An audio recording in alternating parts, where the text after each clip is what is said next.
আসসালামু আলাইকুম, সাদের মা বলছি। সবাই কেমন আছেন? ভালো আছেন? আমরা ভালো আছি। আমি হচ্ছে পুঁইয়ের শাক আর পুঁইয়ের ফল একসঙ্গে করে ভাজি করব আলু দিয়ে। এজন্য আমি ছোটো করে আলু কেটে নিয়েছি, আর আলুটা আমি একটু আগে ভেজে নিচ্ছি।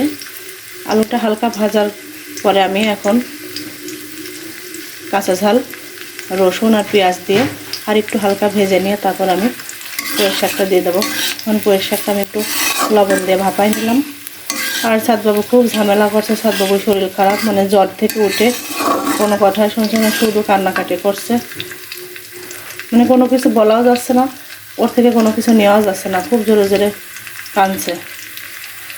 শাকটাকে আমি হালকা ভাপাই নিয়েছি লবণ দিয়ে, আর নাহলে ঢালপালাগুলো খুব শক্ত, সময় লাগবে, এজন্য একটু ভাপাই নিলাম। ঝাল পেঁয়াজ আর আলু বাদামি কালার হয়ে গেছে। আমি এখন পুঁইয়ের শাকটা দিয়ে দেবো। আলু দিয়ে পুঁইয়ের শাক ভাজি করলে বেশ ভালো লাগে খেতে। সাদবাবু অসুস্থতার কারণে কোনো ভিডিওই ভালো করে দিতে পারছি না, ওই যেটুকু পারছি সেটুকুই দিচ্ছি। দয়া করে সবাই দেখবেন।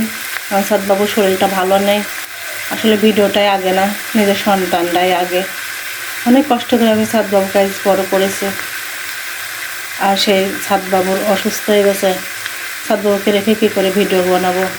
এই জন্য ভালো ভিডিও আমি দিতে পারছি না, মানে মনে কোনো কাজই আমি করতে পারছি না। তারপরে চেষ্টা করছি ছোটো ছোটো করে কিছুই করতে। এই সাদবাবু ঝামেলা করছে, ভাইয়া মানে বড় ছেলের কাছে রয়েছে। আমি তাকে ভাবলাম একটু রান্না করে নেই। কেন সাদবাবু এত কান্না করছে জানি না। সাদবাবু অসুখ থেকে উঠে শুধু ভেজাল করছে, কান্নাকাটি করছে, ঝামেলা করছে, কোনো কথাই শুনছে না। কোথায় যাচ্ছ বাবা? কোথায় যাবা? পড়ে যাবা না? ও বাবা যেও না, রান্নাই করতে দিচ্ছে না এখন ওর। আচ্ছা আমি ধরছি, যাও। হ্যাঁ সোজা হোক। হ্যাঁ, বারান্দা যাবে খেলা করতে। এই যে সাইকেল আছে, সাইকেল নিয়ে খেলা করবে। এখন আমাকে বসে বসে পাহারা দিতে হবে। ও খেলা করবে আর আমি ওকে পাহারা দেব। আমি একটু চলে যাচ্ছি, তাই আমার পিছ পিছ আসে হুম করছে। কেন যাচ্ছ? কে মা? কাকে দেখছো? পোকা? পোকা একটু থাকবে, সমস্যা নাই। আমি আসি, ধরবা?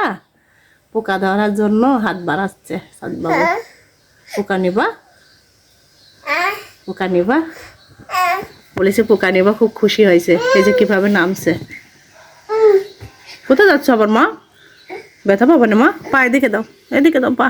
হ্যাঁ, পড়ে যাও না আব্বা, পড়ে যাও না সোনা। দেখি দেখি আমার সোনা, এই না জেলে কই। ওই বাবা, এই যে পোকা দেখেছে একটা ছোট্ট, তাই চলে আসলো। হ্যাঁ, ওরে বাবা, ওরে বাবা, পোকা নিবা তুমি? কই আমার বেটা? সাদবাবু কি করছে, মানে সোফায় একা একা সোফায় উঠে টেবিলে সমস্ত কিছু ফেলে দিয়ে সমস্ত ভিজা টিস্যু বের করে টেবিল মুছে আবার বক্সের মধ্যে ঢুকাইতে হচ্ছে। এটা কি করলে বাবু? নোংরা হয়ে গেল না বাবা? মানে সাদবাবু একের পর এক মানে আকাম করছে, আর কোনো কিছু বললেই কান্নাকাটি করছে। ও বাবা, আর করে না, চলে আসো বাবা। আজকের ভিডিওটা এই পর্যন্তই। আল্লাহ হাফেজ।